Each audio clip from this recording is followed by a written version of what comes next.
the attitude guy, Sam Glenn. Welcome, Sam. Thank you. We started talking to people, and we found 5 primary things about the topic of attitude that these companies understand, and here they are. This is what they understand. Number 1, your attitude is either in the way or it's making a way. Your attitude is either working for you or it's working against you. And, most of the organizations who hire me, these are organizations who value positive people engaged in positive action. And here's what I found out about a lot of the companies that hire me. They're doing good. They're doing good. They're not calling me up going, we got attitude problems. Can you help us? These organizations, they understand that teamwork starts with attitude. Leadership starts with attitude. Success, relationships, customer service, maintenance, safety. Every one of these people, they understand that if there's going to be a starting point, it has to start somewhere, and it's got to be attitude. And if the attitude ain't right, nothing's right. Your attitude is either connecting you with others or it's disconnecting. And they all agree with this, that it all starts with attitude first. What? Everything. Let me ask you this. Does a positive attitude stop negative things from happening? Absolutely not. But what does it do? Positive thinking is better than negative thinking because positive thinking gives you the mental stamina to seek out creative solutions, to become more resilient. Negative thinking just takes you to a dead end. There's 4 things that we face every day. Changes, challenges, the unexpected, and negative people. Norman Vincent Peale said the only people without problems are in a cemetery. We are going to face these challenges every single day. Adversity, it doesn't make appointments, does it? It just shows up unannounced, and when it shows up, it's inconvenient and it's uncomfortable.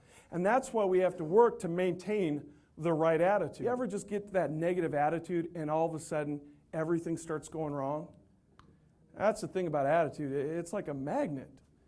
You got to change it. You have to adjust it quickly. Some days and Mondays are going to feel like a kick in the pants, but you got to remember every day is your day to choose your attitude. You are still responsible for the attitude you choose. And the attitude you choose can determine the outcome, the experience, the results, and the feelings. That's the power of attitude within you. When you are stressed, tired, and hungry, do you ever notice when you're stressed, tired, and hungry, you're most apt to go to the dark side? Humor is essential to a positive attitude. You gotta lighten up a little bit. Humor is essential to a positive attitude. There are no benefits to being uptight, are there? No. You gotta come to the end of the road in your life and look back and go, man, I wish I would have been more uptight. that would have got me the sale. No. But as I'm sitting there, they're all nodding. Some are taking notes. They're like, you get the vibe, and I'm getting this vibe like, man, you guys don't need this. But they understand the concept of recharging your attitude. And then I look over at Rick. Rick's on the side. He's just like, yeah.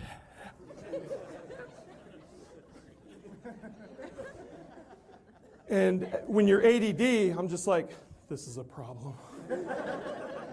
And so I start talking to people afterwards, and some of the old timers, I'm like, is that guy always like that? And they're like, as long as I've known him, he's been like that. He's pure energy. He's awesome. And then when we were done, Rick goes, come to my office. So we prance down to his office. We get down there, and I could see why he was the way that he was. Rick, he's a fan of personal and professional development. He had this amazing library. He had all the greats there. Jim Rohn, Zig Ziglar, Brian Tracy, Les Brown.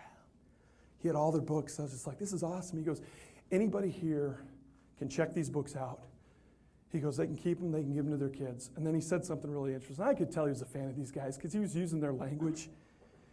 He said this, he goes, I want my people to work harder on themselves than they do their job. You don't hear a lot of leaders say that. You want them to, a lot of leaders you hear, you get to work, slap the whip. I'm paying you.